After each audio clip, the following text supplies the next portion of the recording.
Earth signs, tignan po natin kung ano yung mensahe para sa iyo ngayong araw. Keep in mind po na ito ay general reading lamang. So, hindi po lahat ay makaka-relate.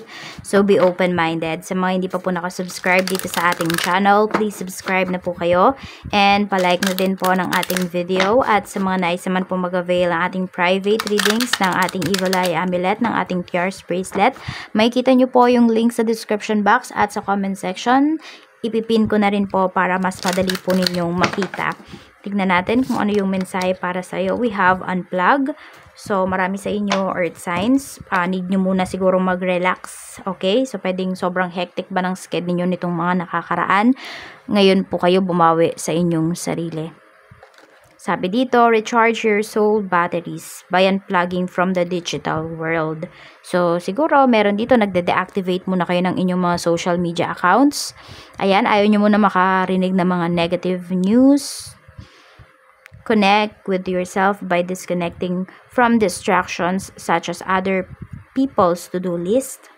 Take a stroll. The best way to generate fresh and innovative ideas is to balance the virtual and natural worlds. The birds in the trees have just as much to teach you as the internet. So, notice nyo daw po yung mga bagay sa paligid ninyo. 'Di ba? Hindi lang yung mga, you notice it not because sasagap ka ng balita, ng chismis, hindi. Kung hindi, para may matutunan ka. 'Di ba? Ano na ba yung lagay ng panahon? Kamusta na ba yung mga ipon? Poproblemahin mo pa ba yun? Yes. Because nagbe-benefit ka rin sa kanila. Okay? So, parang some of you, ewan ko kung meron dito, mahilig kayong magtanim, earth signs. Oo. Or parang meron dito, gusto nyong magtanim pero hindi ninyo alam kung paano nyo ba sisimulan or saan ba kayo magsisimula. You don't have seeds, wala kayong enough na gamit, wala kayong soil, wala kayong pwesto. So, be innovative. Tignan natin kasi kayo din naman yung magbe-benefit. Di ba pag nagtanim-tanim kayo, lalo na kung yung mga itatanim ninyo, it's either gulay or mga fruit-bearing trees. Tignan natin kung ano pa yung mensahe para sa'yo. Ano pa po ba yung mangyayari kay Earth Sign Spirit Guide ngayon? Ano pa po ba yung mga pwedeng mangyari, pwedeng dumating sa buhay ni Earth Signs now? So, we have Queen of Wands. Ayan nga, pwedeng may magyayaya sa'yo dito na umalis, na mag-travel. Meron tayo ditong The High Priestess. Okay, mukhang may ino-offer sa'yo dito. Hindi ko alam kung ito ay negosyo, property ba, earth signs. And we have Wheel of Fortune. Okay, so, pwedeng meron kayong talagang susugalan dito. Hindi ko lang alam kung sugal ba talaga yan or pwedeng negosyo kasi. Mas more on negosyo kasi yung nakikita ko dito. Or yung iba sa inyo baka business-minded talaga kayo. Or mga, hindi lang kayo business-minded. Businesswoman at businessman yung iba sa inyo. Kaya ayan po, pwede po na meron talaga mag-offer sa inyo dito ng iba pang negosyo. Okay.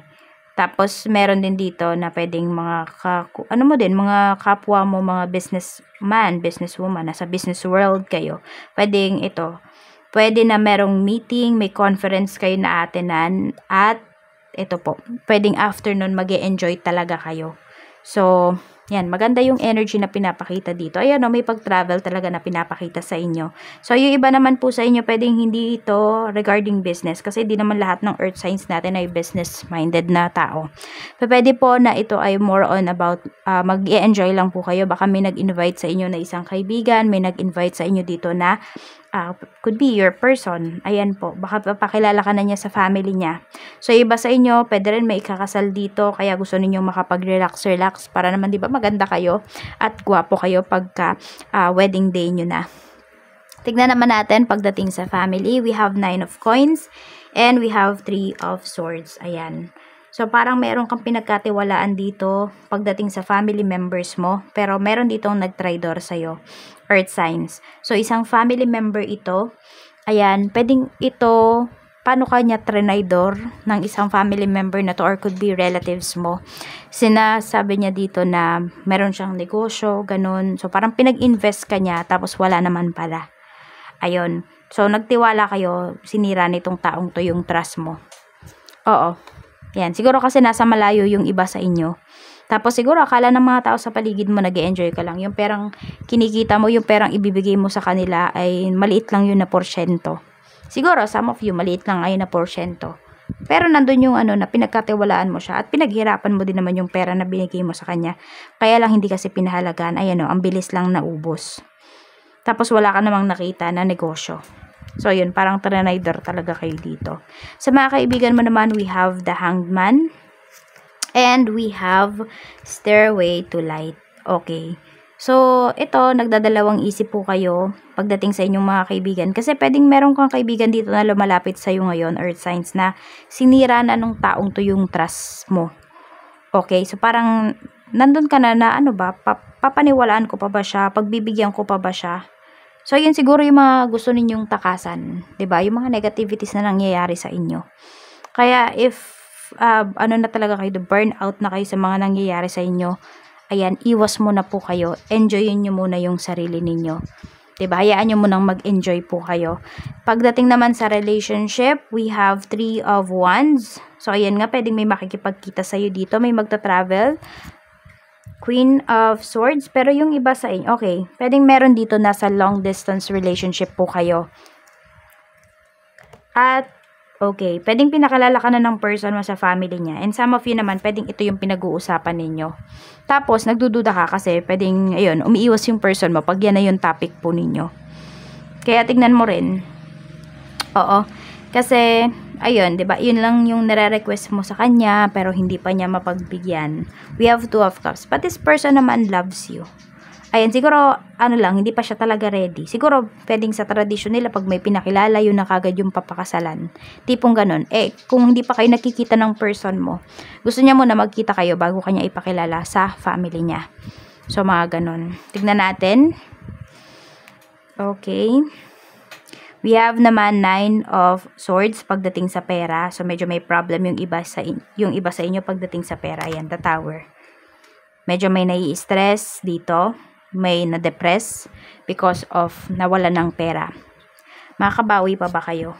Makakabawi pa po kayo. But make sure na ikaw na yung mag-handle ng pera mo. Make sure na wala nang nakakaalam kung ano ba yung saan ka ba nag-work or ano ba yung pinagkakakitaan mo.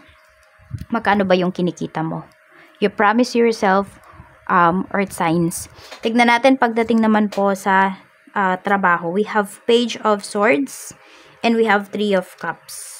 Okay, madami din curious sa'yo dito. Ang daming naku-curious sa'yo. Yung iba po sa inyo, bago pa lang ba kayo dito sa work? Ayan po. O yung iba naman po sa inyo, pwedeng naka-leave kayo kasi pwedeng nanganak kayo. Ayan. Oo. So, enjoyin nyo lang daw muna. So, di ba ngayon, parang may nakukuha na. Kapag meron kayong mga benefits, meron kayong mga SSS, ganyan. So, ayun. Yung iba sa inyo, pwedeng yun yung inaayos ninyo dito pagdating sa trabaho. Yung mga benefits po ninyo could be inaayos nyo. So, mukhang wala naman kayo magiging problema at wala din naman po tinatago sa inyo yung inyong company. Pero you make sure, no, na meron talaga kayo, hinuhulugan talaga yung mga benefits ninyo. So, maybe this is the time na tignan nyo po. Yan. Kung yan ay sagot po ng inyong company or ng agency po na naghahawak po sa inyo. We have King of Swords. You check. Ayan po. At kung meron naman kayo dito mga trabaho na inaasikaso ngayon, check nyo pong mabuti. Huwag kayong parang huwag kayong magpa-easy-easy. Sa negosyo, we have the Fool. So, you need to take some risk. We have 6 of Swords. At meron tayo ditong Knight of Swords. So, mabilis yung energy dito pagdating sa inyong negosyo. Parang kailangan mabilis kayong mag-grab dito ng opportunities. And yung iba po sa inyo, hindi ko alam kung kakabukas nyo lang ba ng inyong business. Kaya parang medyo nahihiya yung iba sa inyo dito. Yun yung nakikita ko. Ayan. Pero ayun o, medyo nahihiya lang naman. Pero mas marami yung malakas yung loob. Ayan, so 6 of Swords, pwedeng bago pa nga po kayo dyan pagdating sa inyong negosyo. Yan, or I mean, hindi siguro sa negosyo, kundi sa lugar. Oo, kaya medyo nahihirapan pa kayo dito. Yung parang yung target market nyo ba, hindi nyo pa sila kabisado. So, ayan po yung mensahe at eto naman po yung inyong lucky numbers. We have number 46, number 1. We have number 56, 29, 36, and number 27. Maraming salamat po sa walang sawang pagsuporta ninyo dito sa aking channel, sa araw-araw po ninyong panonood at hindi pag-skip ng ads ay patuloy pa rin po tayong nakakapag-produce ng videos araw-araw. Mag-iingat po kayo always and more blessings to come.